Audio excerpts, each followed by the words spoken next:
Ya, kalau dilihat situasi dan kondisi saat ini, Jawa Timur sudah hampir semuanya divaksin ya. Nah, kalau menurut teori, kalau sekitar 70% dari penduduk yang ada itu sudah divaksin, maka herd immunity itu akan tercapai. Nah, sekarang dari penduduk Jawa Timur ini kira-kira berapa persen? Nah, kalau memang sudah sampai 70%, dan ini yang juga bisa membuat kondisi di masyarakat itu menjadi lebih aman dari virus SARS-CoV ini. Pun misalnya belum tercapai dari Ya. 70%, paling tidak orang-orang di sekitar ini bisa meningkatkan sistem imun alaminya. Iya.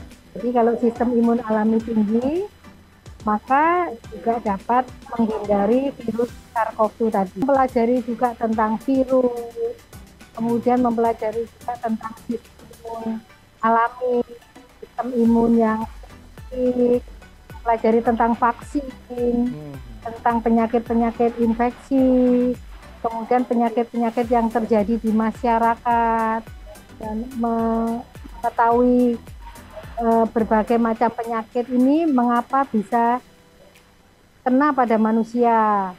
Mengapa pada manusia A misalnya bisa menjadi COVID, tapi yang manusia yang B tidak menjadi COVID. Nah, ini semua peran dari imun. Imun ya. Jadi Dan penting sekali. Berarti herd immunity-nya sudah tercapai. Kita ucapkan selamat hari ulang tahun terlebih dahulu pada pemerintah Provinsi Jawa Timur. Jadi bukan Jawa Timurnya.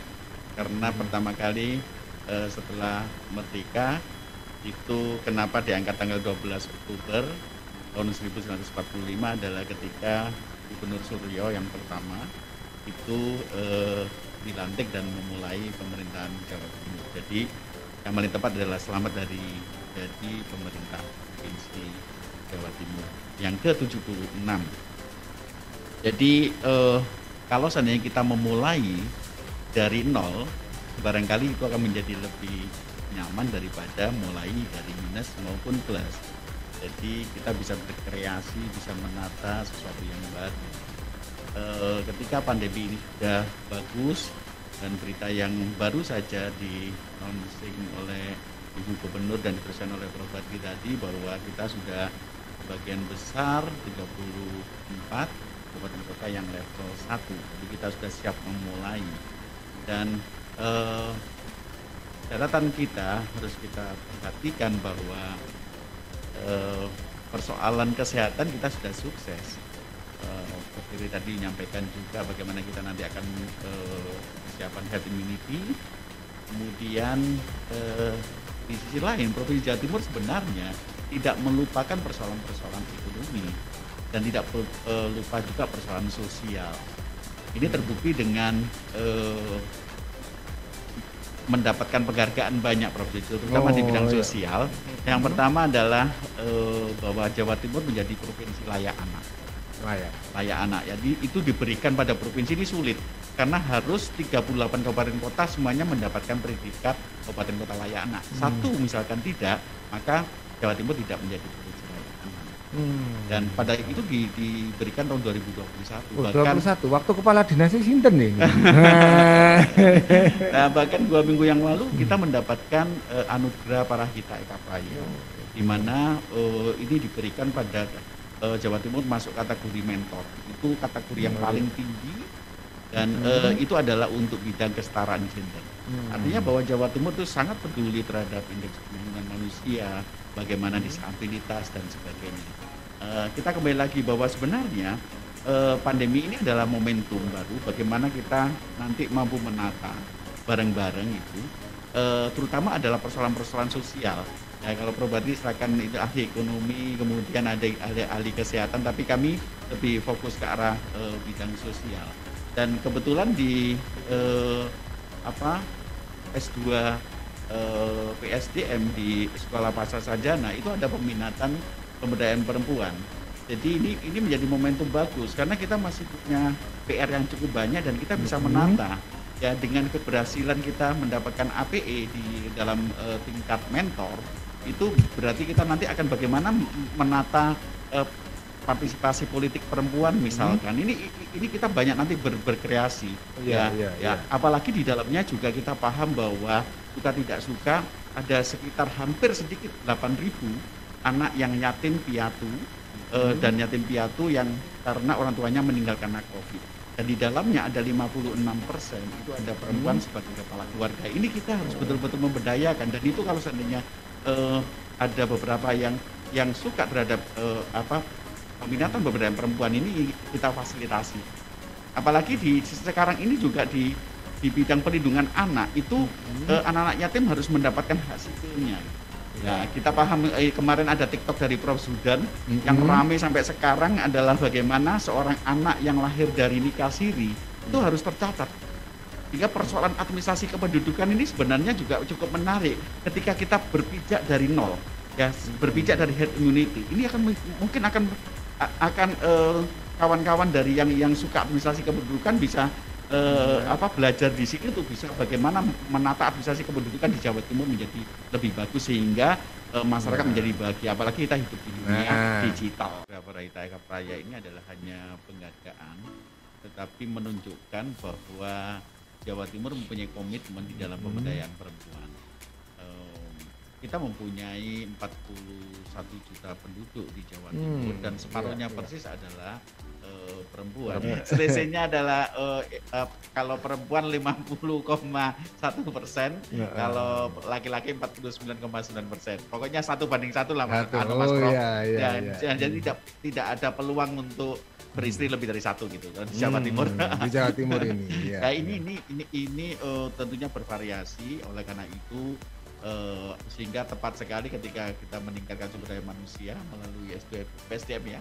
Itu kalau ada yang berminat untuk bagaimana ikut serta di dalam peminatan bagaimana memberdayakan perempuan di Jawa Timur itu mungkin lebih pas. Jadi kita punya tagline yang namanya perempuan berdaya, anak mesti terlindungi dan Indonesia akan maju. Artinya bahwa ketika kita melakukan pendekatan dan sasarannya itu adalah perempuan, maka anak-anak akan menjadi terlindungi. Dan kebetulan memang anak-anak kita itu sudah banyak sekali prestasinya dan kita punya program yang namanya anak-anak sebagai 2P, sebagai pelopor sama sebagai pelapor. Sebab di hadapan anak-anak ini punya banyak sekali masalah. Gitu ya. Boleh melaporkan ya? Ya, jadi di Jawa Timur kekerasan terhadap perempuan dan anak cukup tinggi ya, begitu ya. Terutama adalah kekerasan seksual. Kemudian kita masih punya PR banyak tentang perkawinan anak yang cukup tinggi juga. Kemudian kita dihadapkan banyak persoalan-persoalan. Cukup tinggi apa cukup memerlukan perhatian lah? Gitu ya? Karena tinggi di Jawa Timur perhatian. Pada masa pandemi ini adalah momentum kita mempunyai suka tidak suka mempunyai 8.000 anak yatim dan atau yatim piatu yang dimana orang tuanya meninggal karena COVID ini juga menjadi bukan peluang ya, artinya bahwa kita punya banyak gawe, punya banyak PR untuk bagaimana supaya anak-anak itu lebih terlindungi. PR pertama kali Ibu Gubernur kepada kami itu adalah bagaimana mengangkat ID. Jadi bukan Ikatan Dokter Indonesia, tapi adalah Indeks Demokrasi Indonesia yang di Jawa Timur cukup masih relatif rendah. Tetapi sebenarnya ada beberapa skor yang bisa diperbaiki begitu. Tapi yang paling penting bahwa rekomendasi yang kedua, saya kepingin sekali bahwa pembangunan di Jawa Timur tadi yang sudah bagus dari aspek kesehatan, ekonomi, kemudian sosial itu. Kami menyampaikan bahwa pembangunan di Jawa Timur akan menjadi lebih efektif barangkali, atau mungkin barangkali lebih efisien juga itu apabila berbasis budaya.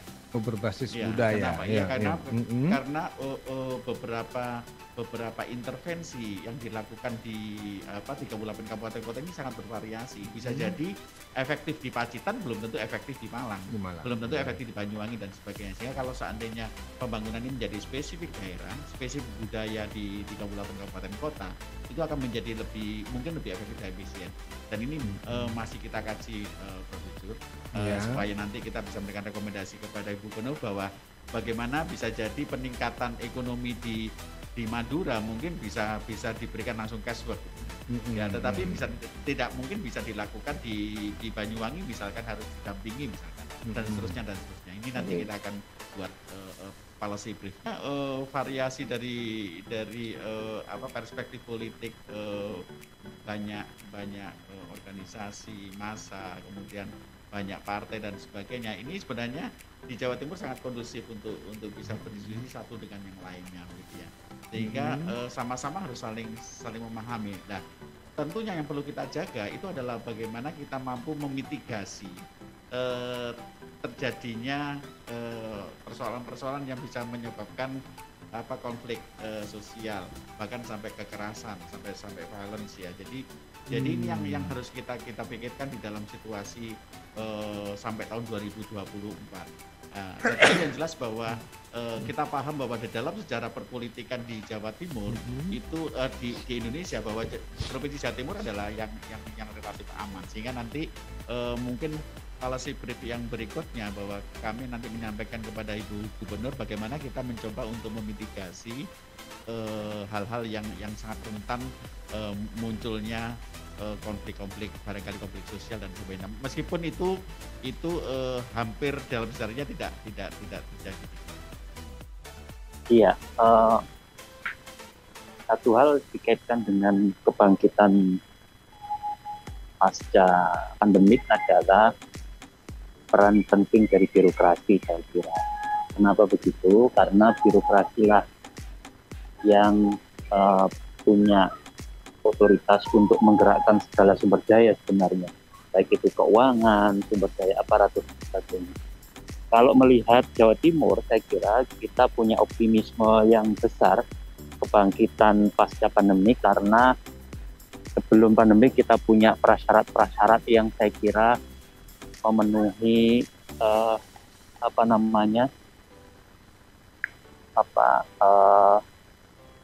untuk maju gitu ya. Artinya misalnya di zaman Pak Soekarwo misalnya itu banyak sekali penghargaan di tata kelola pemerintahan. Itu berlanjut pada gubernur juga saat ini, yang saya kira itu hal penting menjadi modal untuk kita bangkit pasca pandemi. Itu poin pertama. Poin kedua adalah kita ini di pandemik ini kan dipaksa untuk beradaptasi, tapi juga sekaligus inovasi. Adaptasi dan inovasi itu dalam konteks apa? Kalau konteks hukum, itu bagaimana dengan hukum yang tersedia, itu kita bisa melakukan lompatan-lompatan untuk mengatasi keadaan yang saya kira hari ini temanya adalah pemulihan. Misalnya bicara tentang regulasi anggaran, kita dihadapkan pada refocusing ya, tetapi di situ sekaligus mengandung peluang apa sih sebenarnya yang harus kita prioritaskan. Misalnya dengan tagline pemulihan ekonomi yang hari ini juga menjadi tema RKPD, ya, Rencana Kerja Pembangunan Daerah, itu penting untuk, saya tidak mengatakan mensiasati ya, tapi kita inovatif terhadap regulasi yang tersedia. Saya contohkan tadi, ketika kita bicara regulasi refocusing, maka kemudian kebijakan tentang sektor-sektor apa yang harus segera dipulihkan, itu saya kira juga berada pada level hukum ya. Jadi itu catatan saya. Jadi kalau memang kita merujuk pada Undang-Undang 24, bencana itu ada bencana alam dan bencana non-alam. Sedangkan pandemi atau epidemi wabah penyakit itu merupakan salah satu contoh dari bencana non-alam. Dan itu juga menjadi salah satu bahasan kami di program studi Magister Manajemen Bencana.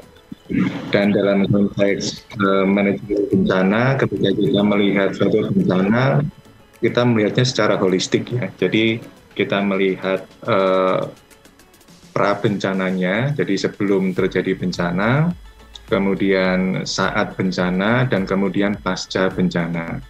Nah, terkait tentang kondisi COVID yang saat ini yang sudah mulai turun begitu, kita tetap harus waspada begitu ya, karena memang pada kenyataannya virus ini masih ada ya, virus ini masih ada sehingga potensi penularan itu juga masih bisa terjadi. Dan kita Indonesia ini kan menjadi bagian dari dunia yang dimana di negara lain itu kasus COVID ini juga masih relatif tinggi. Jadi kita juga masih tetap perlu berhati-hati. Dan di dalam upaya pengendalian dan pencegahan, semua harus terlibat begitu ya. Maka kita mengenal ada istilah pentahelix gitu ya. Jadi dari pemerintah, pihak swasta, kemudian akademisi, media massa, masyarakat, semua berperan. Nah, terkait tentang pencegahan, upaya pengendalian dan pencegahan, dari sisi masyarakat, ya paling mudah kita melakukan protokol kesehatan, gitu ya. Itu syarat yang mutlak, begitu ya. Jadi di setiap aktivitas kita wajib melakukan protokol kesehatan, ya, mulai dari pakai masker, hindari kerumunan, cuci tangan dan seterusnya. Dari sisi program ada hal yang penting. Yang pertama adalah pelaksanaan dari surveillance COVID ya, pemantauan terhadap COVID yang dilakukan secara terus-menerus dan secara teknis di lapangan ini dalam bentuk tracing ya, kemudian testing, isolasi dan pengobatan terapi. Jadi begitu ada kasus di lapangan harus segera dilakukan identifikasi, kemudian dilakukan terapi ya, kemudian isolasi mandiri dan seterusnya. Itu ada tahapan-tahapannya. Dan itu menjadi hal yang sangat penting karena dan strategis ya, karena begitu kita mendapatkan kasus kemudian kita tangani ya, itu sebagai upaya yang cepat melakukan pengendalian dan pencegahan supaya penyakit ini tidak segera meluas.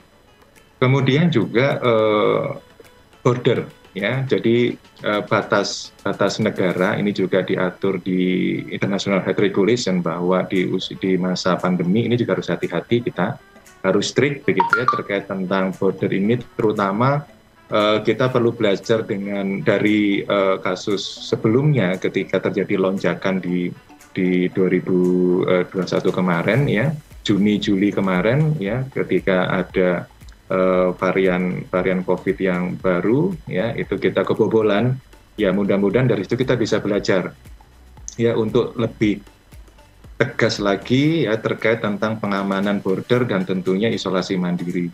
Dan juga sekali lagi yang juga penting adalah program vaksin ya, imunisasi itu juga perlu kita dorong terus supaya timbul kekebalan kolektif selain kekebalan individu.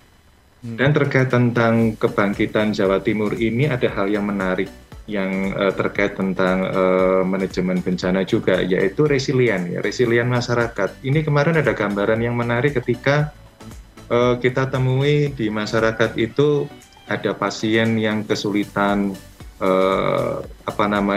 oksigen gitu ya, kemudian kesulitan untuk pengobatan dan lain sebagainya.